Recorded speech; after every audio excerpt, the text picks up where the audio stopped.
आपको क्या लगता है कि इस बार विधानसभा चुनाव में सारे वोट 25 नवंबर को ही पड़ेंगे? जी नहीं, पहले से वोटिंग शुरू हो गई, होम वोटिंग का ऑप्शन, और उसमें खेल करके चुनाव आयोग के कर्मचारी ही, चुनाव आयोग जो है उसने तय किया था कि बुजुर्ग और विकलांग मतदाताओं को समस्या नहीं हुए, इसके लिए घर घर जाके वोटिंग का ऑप्शन दिया जाए। लेकिन चुनाव की प्रक्रिया में जुटे बीएलओ और तमाम लोगों ने खेल कर दिया और 4% से भी कम वोटर्स का रजिस्ट्रेशन हुआ है। जयपुर जिले की स्थिति देखें तो सिर्फ 902 दिव्यांग जो है वोटर्स ने 12D फॉर्म भर के होम वोटिंग की इच्छा जताई है।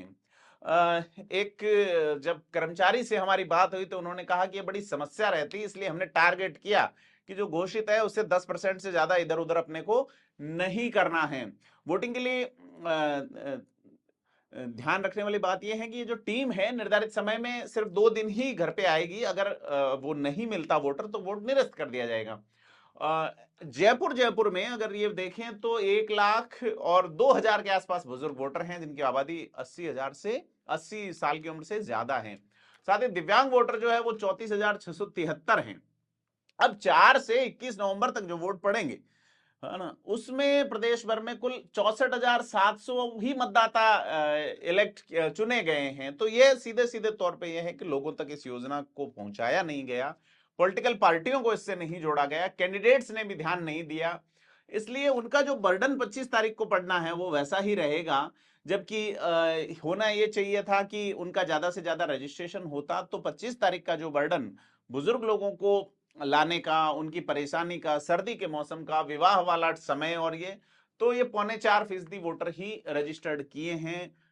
टारगेट कुल 10% का ही रखा था। ऐसे में चुनाव आयोग, केंद्रीय निर्वाचन आयोग जो यह दावा करता है कि 100% वोटिंग, उस पर कई सारे सवाल हैं। पहला सवाल है कि क्या वाकई में चुनाव आयोग 100% वोटिंग के प्रति गंभीर है? अगर वो गंभीर होता तो सफर कर रहे लोग, पूरे भारत में 2 से 5% लोग एनी टाइम सफर करते हैं, राह में होते हैं, क्या उनको टाइम नहीं दिया जाना चाहिए कि मैं उस तारीख को सफर में रहूंगा 1 महीना पहले? क्या जेलों में विचाराधीन कैदी जो बंद हैं, जिनके अभी तक सजा नहीं हुई है, क्या वो भारत के नागरिक नहीं है? उनके लिए वोटिंग की सुविधा क्यों नहीं की जाती? और अब यह जो वोटिंग की सुविधा होम वाली की गई, उसमें जो चुनाव आयोग के कर्मचारियों ने जिस तरह की उदासीनता दिखाई और जिस तरह से अपना बर्डन कम करने के लिए वोट प्रतिशत की ओर ले जाने की आवश्यकता थी, वो फिर से एक बार 0.25% के आसपास रख दी। तो यह बड़ी विडंबना वाली स्थिति है कि 16 दिन मिले थे, उसमें सिर्फ 64,700 वोटर्स ही 12D करके बीएलओ तक पहुंचा पाए, लोगों तक यह योजना ही नहीं पहुंच पाई। और पूरे प्रदेश में 80 साल से प्लस वाले और दिव्यांग वोटरों की संख्या 17,32,391 है। इसमें से 11,72,000 वोटर्स जो है वो बुजुर्ग हैं और 5,60,000 दिव्यांग हैं। तो ये जो वोटिंग तैयार हुई है उसमें 14 से 21 नवंबर तक वोट पड़ेंगे। 14 से 21 तक ये जो पोलिंग पार्टियां इन मतदाताओं के घर जाएंगी, वहां बैलेट पेपर देकर वोट डलवाएगी। जी हाँ, ईवीएम पे नहीं होगा, बैलेट पेपर पे होगा।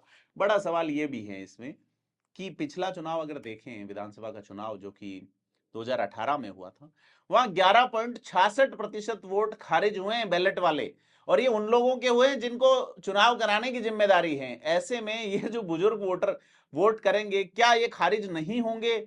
सबसे बड़ी समस्या रहती है कि जब आप ठप्पा लगाते हैं और बैलेट को मोड़ते हैं, तो स्याही सूखने से पहले अगर आप बैलेट मोड़ देते हैं तो वो वोट जो है वो स्याही दूसरी तरफ यानी दूसरे प्रत्याशी की ओर भी चप जाती है और वोट खारिज हो जाता है। और चूंकि इस बार जो है ये वीडियोग्राफी, वोट डालने के बाद बैलेट पेपर मतपेटी में डलवाना और ये प्रक्रिया होगी, और पहले चरण में 14 से 19 नवंबर तक पोलिंग पार्टियां वोटरों के घर जाएगी। इस बीच अगर कोई वोटर घर पे नहीं मिला तो दूसरा राउंड 20 से 21 नवंबर तक लगाया जाएगा। तो यह जो योजना है बड़ी कमाल योजना थी, बड़ा कमाल का प्रस्ताव था कि बुजुर्गों को समस्या नहीं हो, चुनाव आयोग लोगों के घर जा रहा है।